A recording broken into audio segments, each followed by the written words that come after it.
আসসালামু আলাইকুম। আল্লাহর রহমতে আমি ভালো আছি, আলহামদুলিল্লাহ।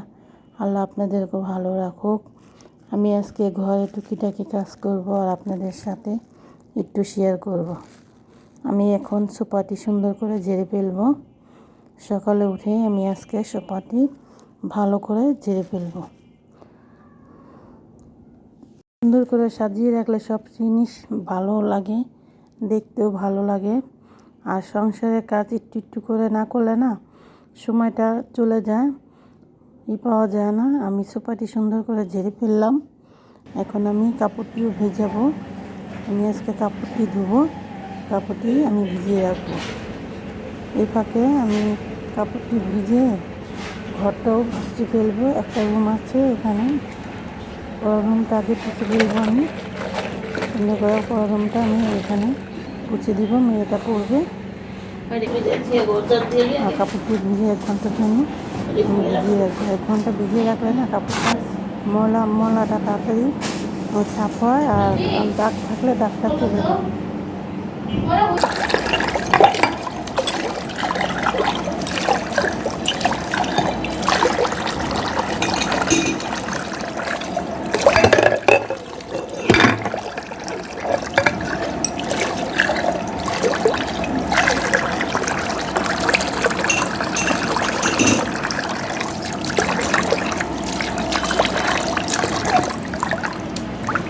আমি বেসিনটা ধুয়ে ফেললাম, গ্লাসটিও ধুয়ে ফেললাম, আর টেবিলটাও সুন্দর করে আমি সাজিয়ে ফেললাম।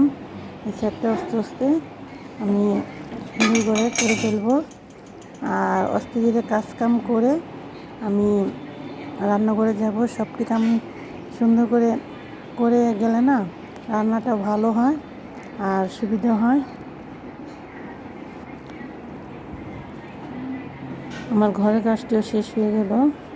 আমি এখন নাস্তা বানাতে চলে যাব।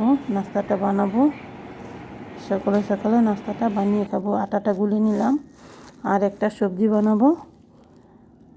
এই যে চিচিঙ্গা দিয়ে একটা ডিম দিয়ে আমি এই সবজিটা বানাবো। ভাজিটা আমি বানিয়ে ফেলবো রুটি দিয়ে খাবারের জন্য।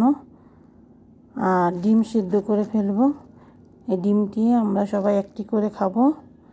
আর আমি একটা বানাবো, চিটচিটটাকে রান্না করবো আজকে আমাদের দুপুরে মেনু।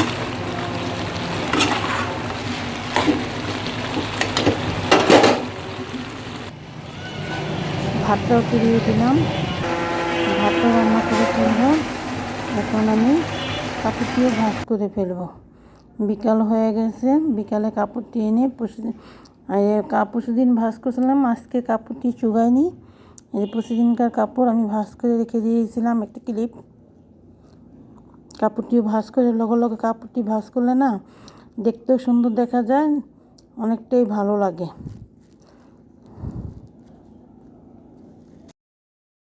গুছিয়ে রাখা জিনিস না দেখতেও ভালো লাগে, নিজের কাছেও ভালো লাগে। আর গুছিয়ে রাখলে অনেক জিনিসটি ভালো থাকে।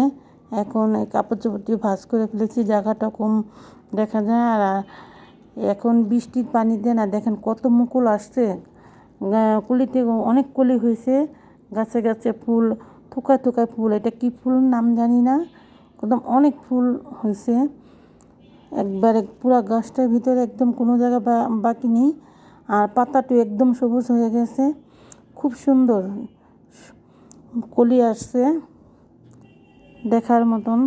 আর গাছের যা 2-1টা যে পাকা পাতা ছিল সব ঝরে পড়ে গেছে। এখন একদম গাছের ভরা ফুল, দেখতে এত সুন্দর লাগছে।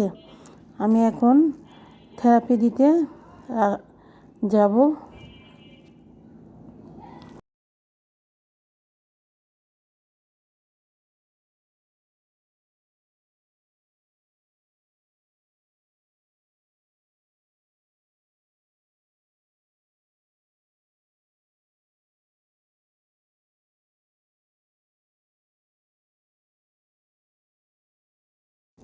কাম শেষ করে না বের হইতে অনেক সমস্যা হয়ে যায়, তারপরে যেতে হবে, কিছু করার নেই। পাও দেখে এই জন্য আর কি যেতে হয়।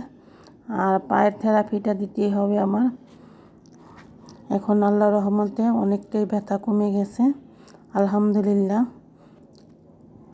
এখন আমি থেরাপিটা এখানে যাব দেওয়ার জন্য।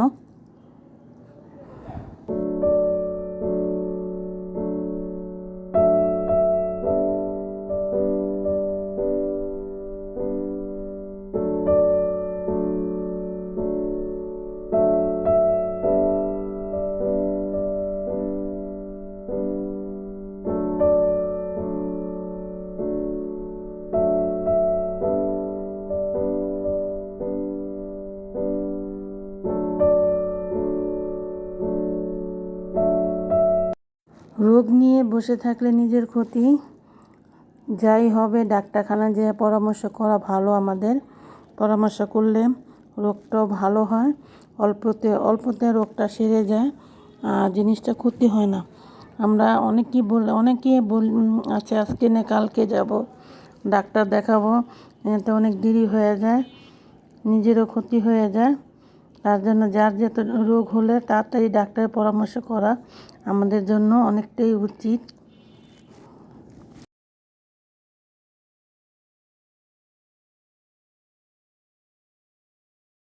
থেরাপি দিয়েছে না, আমি স্টার কবে গেলাম, একটু হালকা পাতলা নাস্তা খাবো।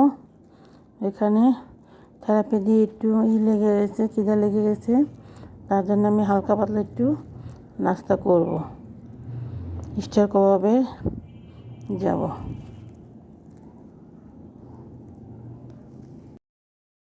আস্তে আস্তে রাত হয়ে গেছে, আমি এখন বিছনার চাদরটা বিছিয়ে ফেলবো।